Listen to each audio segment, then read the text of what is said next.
Good morning. He has gone before us. He has gone before us. He is the forerunner. Jesus Christ, the forerunner. In Hebrews chapter 6, starting in verse 19 and then on into 20, it says this: This hope we have as an anchor of the soul, both sure and steadfast, and which enters the presence behind the veil, where the forerunner has entered for us, even Jesus, having become high priest forever, according to the order of Melchizedek. This mysterious figure in the Old Testament who has no genealogy, no record of a mother or a father, but is a recipient of the tithes of Abraham, as it goes on to explain in chapter 7.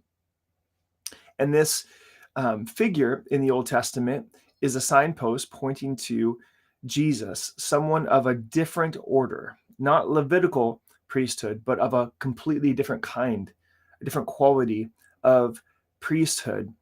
And that picture pointing to Jesus as our forerunner. Now, I like this idea of a forerunner, someone who has gone before.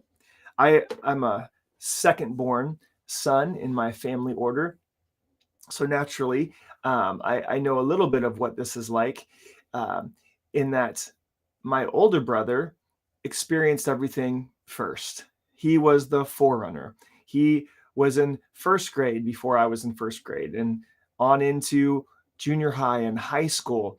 He was the one who paved the path for me. And he truly did. He was a good big brother. He still is, my brother Ben.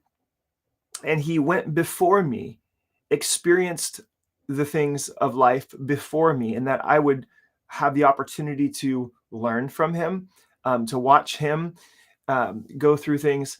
And in fact, he actually allowed me to experience things before I normally would have had I not had an older brother, because I was brought along a lot of times, along with my older brother Ben, to experience things, maybe hang out with his friends and that sort of thing a little earlier than and experience things, whether it be playing Super Mario Brothers sooner than he did, and so on and so forth. And in a similar kind of way, we have an older sibling. You might put it that way, but of a whole different, complete kind. You see, Jesus truly, not just some man on the moon, but Jesus has gone where no man has gone before. When I look back at his early life in Luke chapter 2, there's a few verses that give us insight.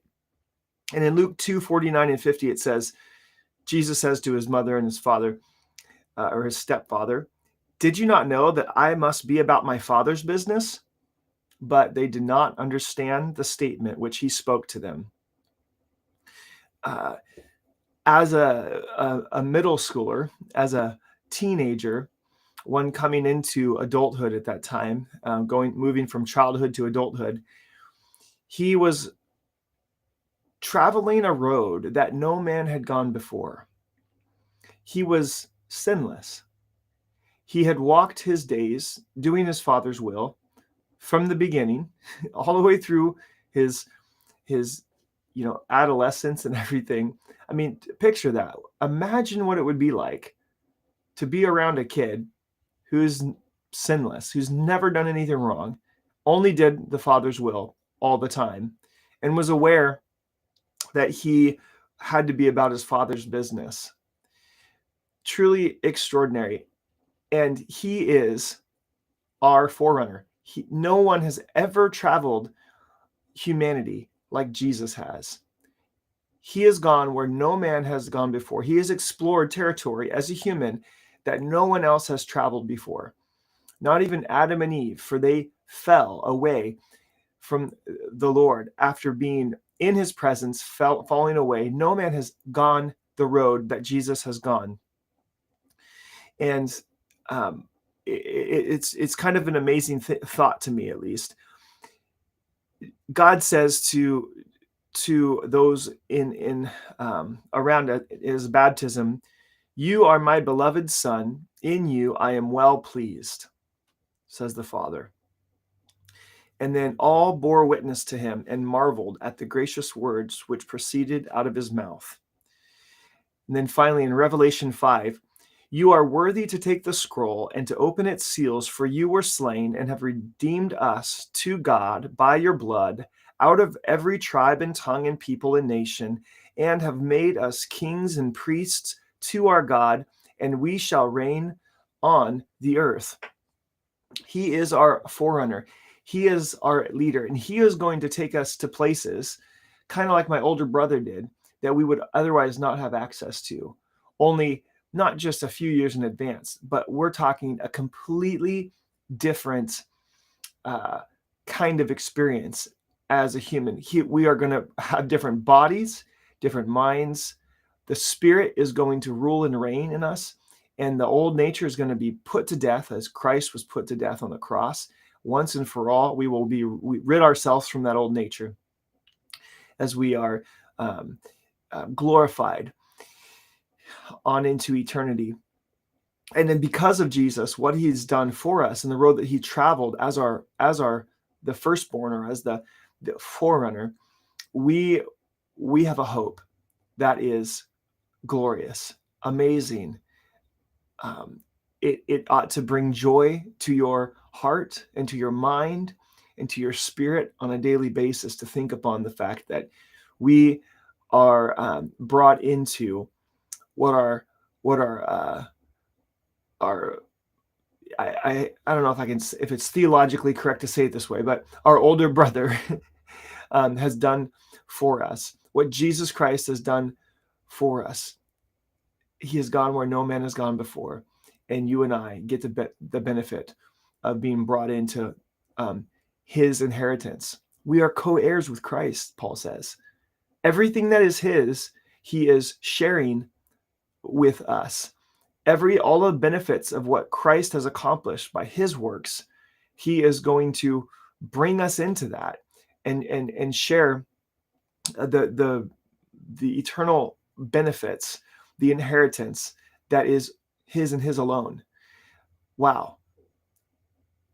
I can't fathom what that actually is going to be like, what is going to look like, what is going to feel like, but I know that he has great things, wonderful things in store.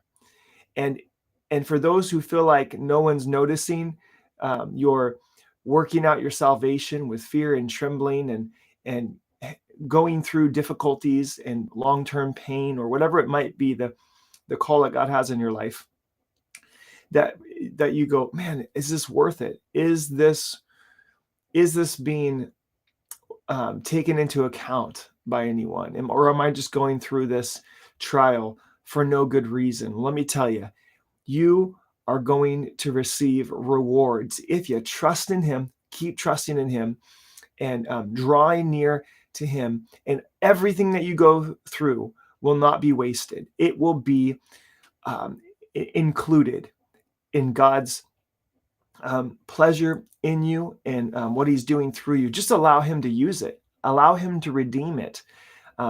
If you're going to have to go through it anyway, you might as well let God make it useful and for all eternity, rather than waste it on you're going to have to go through the trials anyway. You might as well have it redeemed by his hand. So be encouraged.